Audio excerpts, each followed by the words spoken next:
Welcome into NFL GameDay Pick'Em. Sunday, it's Josh Rosen making his first start for the Cardinals against the Seahawks. Cynthia, Frelund, what is happening in that one? After running 10,000 simulations for each and every game, my model says the Cardinals come out on top 21-14 in a shocker that's a lower scoring game than most people think. All right, the Pats hosting the Dolphins in this one. TD, are you expecting a big bounce back from the Patriots defense after what happened to them with the Lions last week? Yes, I'm expecting a big bounce back from this defense. Listen, I believe in Bill Belichick.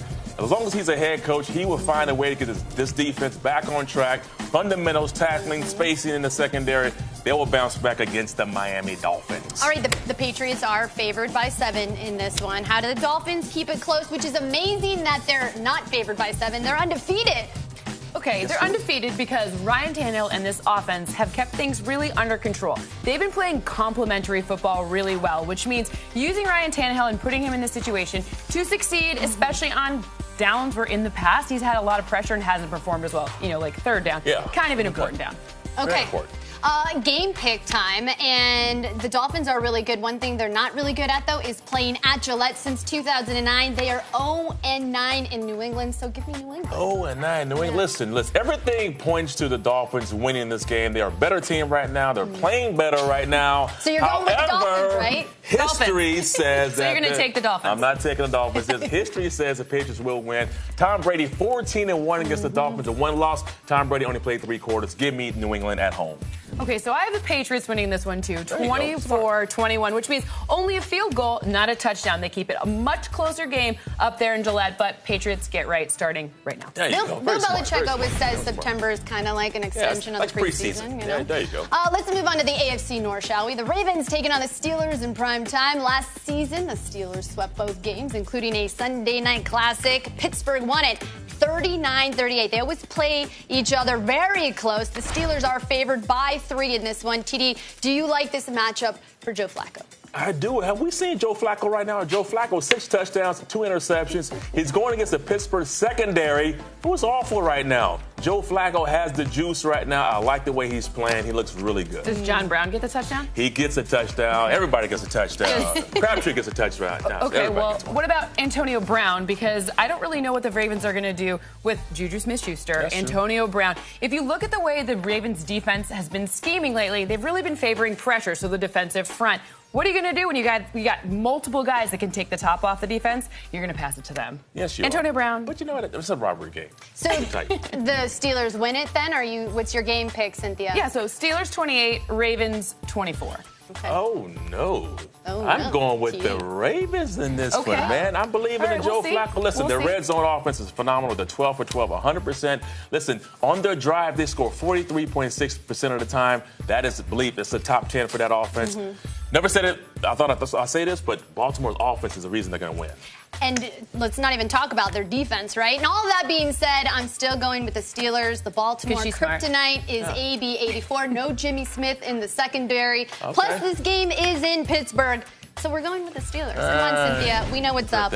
All right, on to Florida we go, where the Jags host the Jets, both, of course, coming off those tough losses in Week 3. The Jets, we all saw it. They took an L to the Browns Thursday night. The Jags lost at home to the Titans. Jacksonville favored by 7 in this game. So with that, let's bring in our buddy, Dan Hellie. What's going on? Yes. You were calling this game for Fox on Sunday. What are you looking forward to in this game, Dan?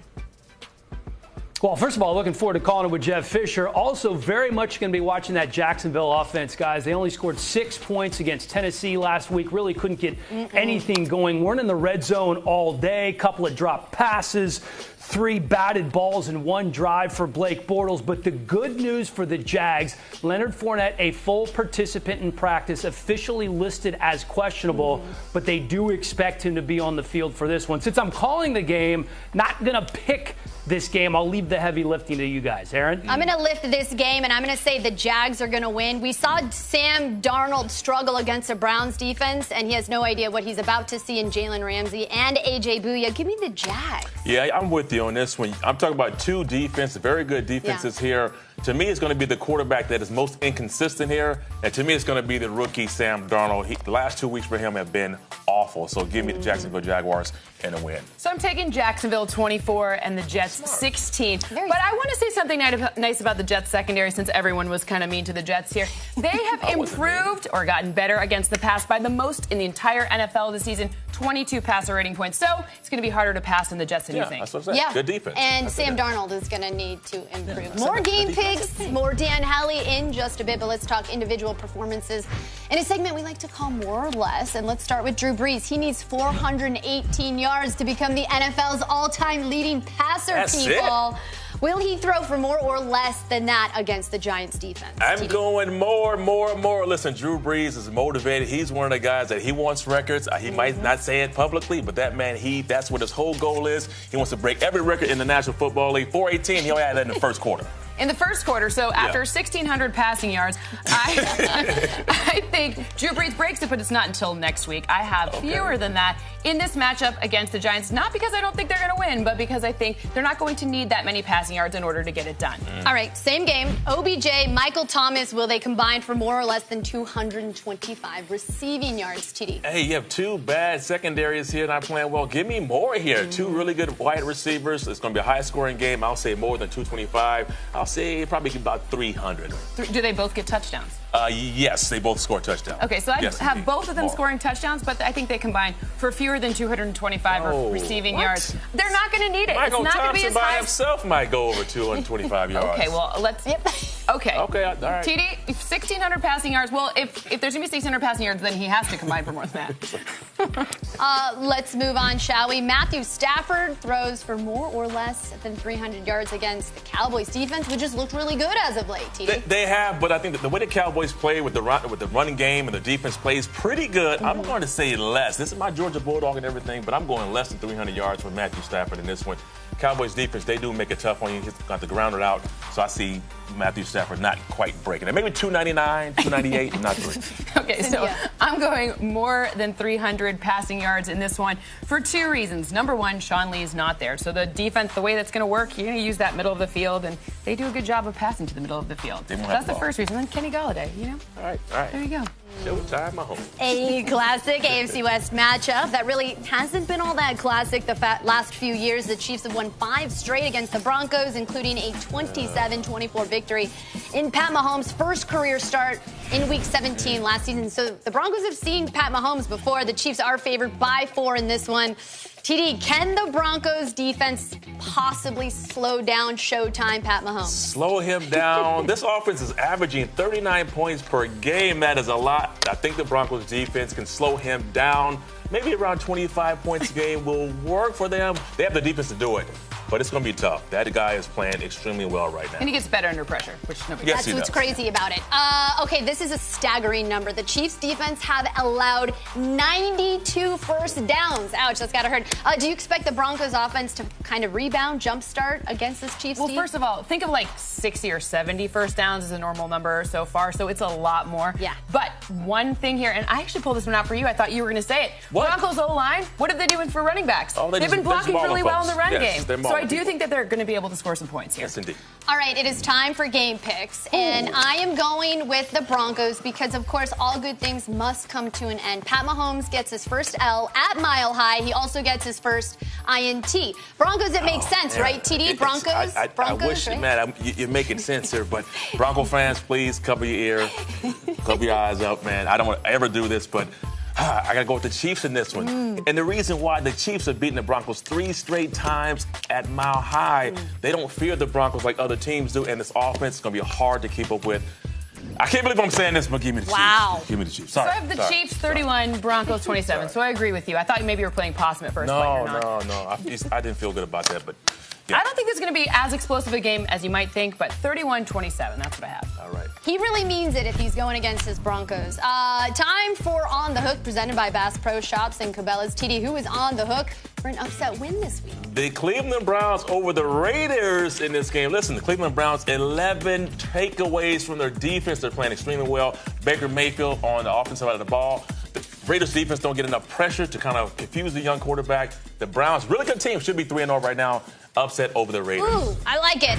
You know what else is upsetting? The Cowboys' offense, TD. How can they possibly get things going after a slow start? Michael Irvin going one-on-one with Dak Prescott Sunday, 9 a.m.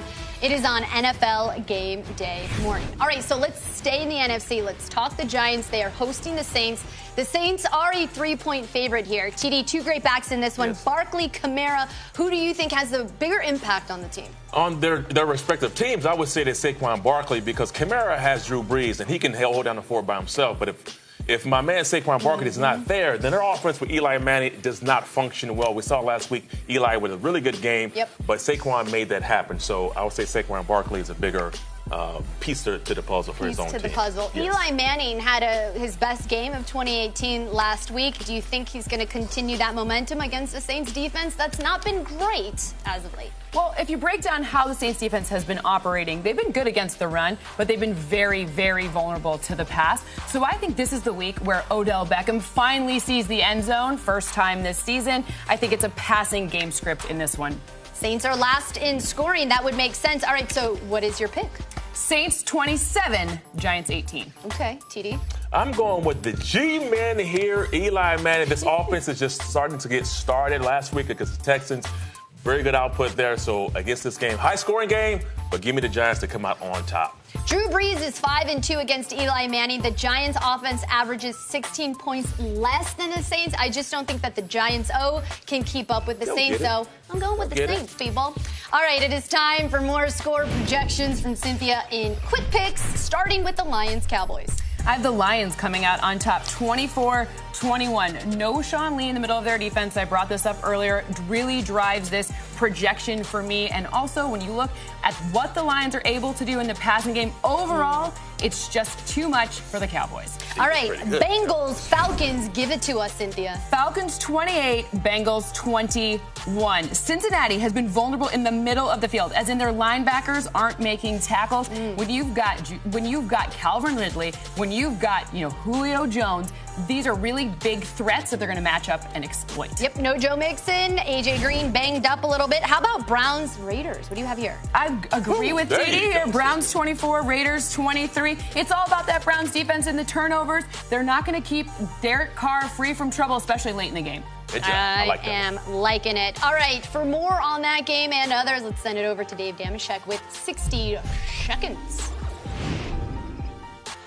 Hi and hello, Dave Damashek here, whereas Baker Mayfield and his gang are headed to Oakland. Well, Baker Mayfield, here you go. And by the time they leave the East Bay, fellow Browns rookie Nick Chubb will have his first career touchdown. Muzzle tough. By the way, Derek Carr will throw at least 2 touchdowns in a Raiders victory. Great job. Way to get points. Another rookie, Josh Rosen, is going to throw at least 2 touchdowns in the desert, more specifically in a domed football stadium in the desert. Chris Carson and Rashad Penny will both score touchdowns, too, in a Seahawks victory. And on Sunday night on the banks of the Three Rivers, Michael Crabtree will grab at least 1 touchdown. Crabtree makes the catch. So too will Buck Allen. And the hay's in the barn. Woo! And in response to his tweeted request, Le'Veon Bell will get at least one thing. How can I be so sure? Because I happen to know he's already gotten one. Thank you, Le'Veon. All better now, Le'Veon? Great. I'll talk to everybody else next week. All right, well, the Bucs light it up against the Bears. Let's find out in high or low scoring with Cynthia. Bucs averaging 34 points a game. Bears are 21. High or low scoring games, Cyn? 34 points per game is unsustainable, especially when you're facing Khalil Mack. I say low, 24-22, Bears on top. On to the next game we go. Bills average 17 points per game. Packers averaging 23. Is this high or low? Well, since both of them are above those averages, I have a high scoring game here. Packers win it 27-19. Bills keep a little closer than you might think, though. That's a blowout in your model. Eagles averaging 20 points. The Titans averaging 16. Is this a high or low scoring affair? Another high scoring game here with both teams above their averages. The Eagles come out on top. Wentz return game 24-20. And you know who gets a touchdown? Zach Ertz. Ooh, and Jay Ajayi is expected to be back in this game. Let's move on to some of our locks of the week, shall we?